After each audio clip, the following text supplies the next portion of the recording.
Chris Wells, as you all know, I'm sure, president of the European Pain Federation and one of the drivers working on the roadmap for action. He will tell us what we need to do to get some results. Thank you very much, Chris. Thank you very much indeed. I'm not a professor, but I have been elected as an honorary member of EASP, and I'm very, very proud of that. And as you've heard, I'm the president of the European Pain Federation, and we've been moving this initiative of getting pain recognized for many years. In fact, really, we started in 2001, and today I'm going to talk a little bit about the roadmap, but just going to thank briefly our partners, Grunenthal, Alberta Gruer's at the front, and you all know Norbert, who's done a huge amount of work, PAE, the Pain Alliance Europe, and the Active Citizen Network, our patient group partners, who've been fantastically helpful. And I also want to particularly thank Teresa Griffin, who is my MEP from Liverpool. And Teresa and I are both going to vote for Britain to stay in the EU next month, although sometimes I wonder why you still want us.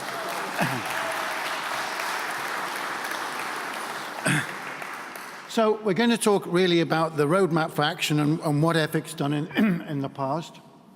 Can you advance the slides? Does this work? This doesn't work. How do we make the slides go forward? Technical people. Oh, good. Okay, that's great. So we started in 2001, as I've mentioned. We called, and this was David Niv, late David Niv, a very good friend of mine and one of the early presidents of EPIC, and he called through EPIC for chronic pain to be recognized as a major healthcare problem and indeed a disease of its own right. And we had a workshop on that yesterday. Next slide, please.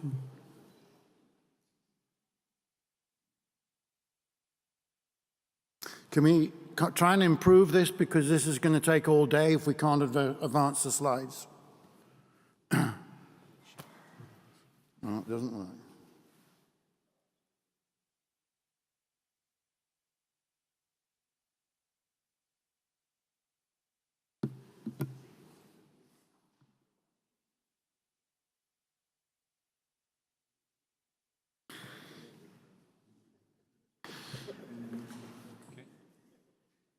Okay, well, I'll just tell you what we've been doing since then. We can't do it with the slides.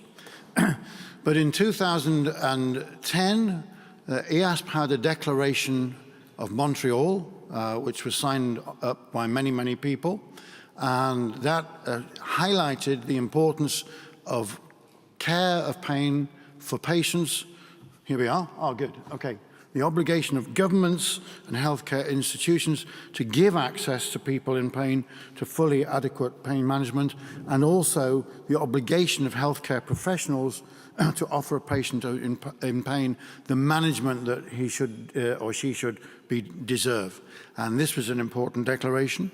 Followed, next slide please, followed 2 years later by the Declaration of Miami, a group of world and American organizations which called for good community management. The global community had to have pain management. Article 2, the right of all patients and families to be informed about the possible options for pain relief. And 3, the right of pain sufferers to have access to appropriately trained healthcare professionals. And that last one I want to mention a little bit later in this talk. Next slide, please. So then our first symposium took place in the European Parliament in 2011. And of course, it's all very well talking about these things. Next slide, please. But we can say what's good, we can say what's important. This is the roadmap for action. It's in your pack, so I'm not going to read it out one by one because time's limited. But these were the things we came up with from 2011. And it's no good just talking about them, making them as vague promises and good words, but we need a roadmap for action. And to take forward this action, we devised a questionnaire to test whether this was happening in European communities and which community was best. Next slide, please. So this is what we did in 2011 through 12. We got responses from most of our EPIC chapters. Oh, thank you. And in the last 2 years, in 2014, up to the SIP in 2014, we put some pressure on the others and we revised the original ones, and we got statements from people in member states to do with EFIC and our patient groups to find out what was happening. And these are the things that we've been looking at. This one doesn't work either. Amazing technology. Can we have the next slide, please? So this is a question, has there been a launch of national action plans against pain? And this is the colors, and this is the same colors throughout. Green means really, really good. Blue means okay. Yellow means we're going to watch you. And red means really no good at all, okay? So you look for your country in this, see what's happening in your country. If you disagree, let us know, because we need to know. And I'm very proud because although you've heard that I come from the UK, I'm moving to Portugal. Now, Portugal's... we're in the EU. We've got to be in the EU because Portugal's so in debt, it's a bit like Greece. So we're at the bottom left-hand corner, and I now moved to Portugal because it has greens nearly all the way through. Next slide, please. The next question we asked was about, is pain care recognised as a top priority for the national statutory healthcare authorities? And again, you can see, this one doesn't have a pointer.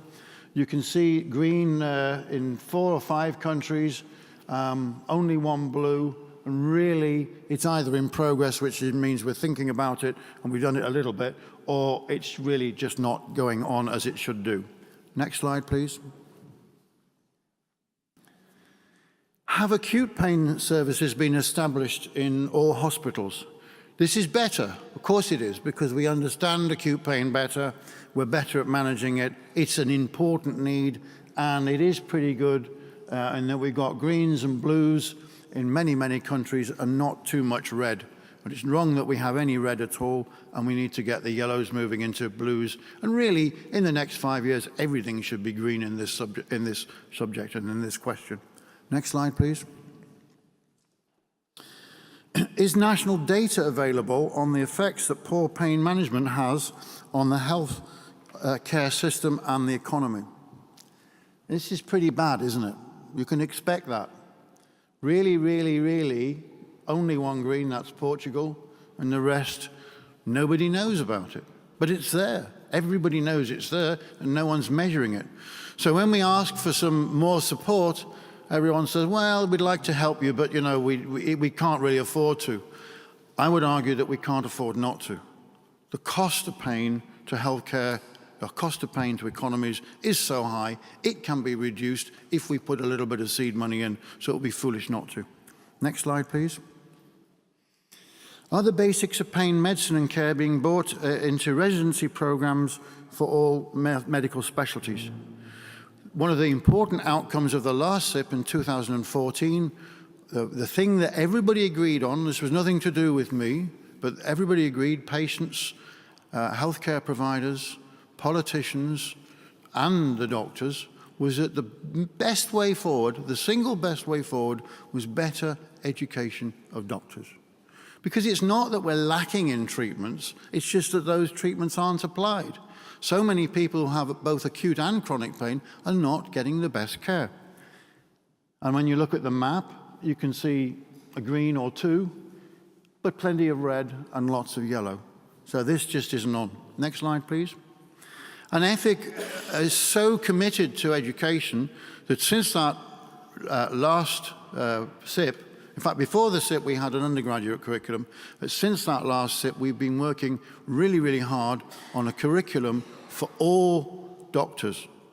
And we're going to roll that out to all healthcare professionals over the next few years. But all doctors should be completed by the end of this month, and we will have our first exam leading to a diploma in pain medicine in March next year.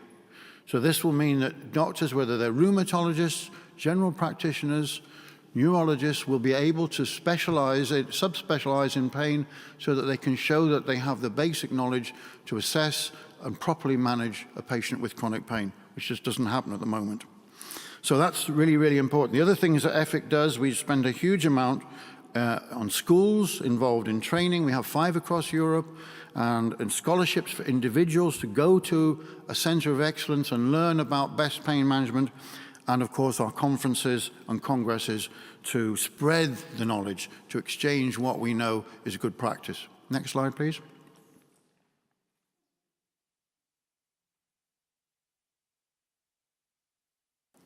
Next slide. We've gone off again. The next 2 parts of the roadmap, one is on research, and that's of course vitally important because we need to do this through good research, and that's something that ES takes a lead in throughout the world, and we back that up in Europe ourselves, and unless we get good research which is well funded, then we can't do these things. I know we've just got to put in with partners for a huge Horizon 2020 project on management of back pain, and I hope that that might be selected because that will give us a good way forward. Next one. Okay. And also the public, the patients and their families, has an education program on pain pathophysiology for the general public. Pain is Real being launched. And again, you can see not many greens. And so that's something that we need to work on. And as well as medical education, we also want patient education. I'm on the NICE guideline committee for low back pain, and that starts off by saying how important it is for general practitioners to talk to patients about self-management and self-help. And I know our patient partners are very keen on this, and what they tell us is that GPs cannot give them this information because GPs aren't properly trained to do this. Next slide. This is the one I said about research, and you can see that's pretty bad, isn't it? It's mainly reds with a little bit of yellow and very, very little blue and green. Next slide. So this is my final slide. This is the way forward. This is what we have to take away from this. There's no point in talking about it. We have to do something. We need to fill in the gaps. We need to include all the endorsing partner organizations, and it's fantastic that we've got over 240 organizations endorsing this SIP. We need to cross-validate data, and we need to publish the current state of best pain management throughout Europe. We need to monitor progress through the roadmap and through other initiatives, and we need to communicate the findings to national and EU governments to improve policy making regarding the societal impact of pain. I've already heard one good idea, and that would be to have a pain champion in Brussels Parliament. I think that would be fantastic. We know, and we've always advocated prevention, and we have to have a lot more research. Thank you all indeed for being here and for your listening.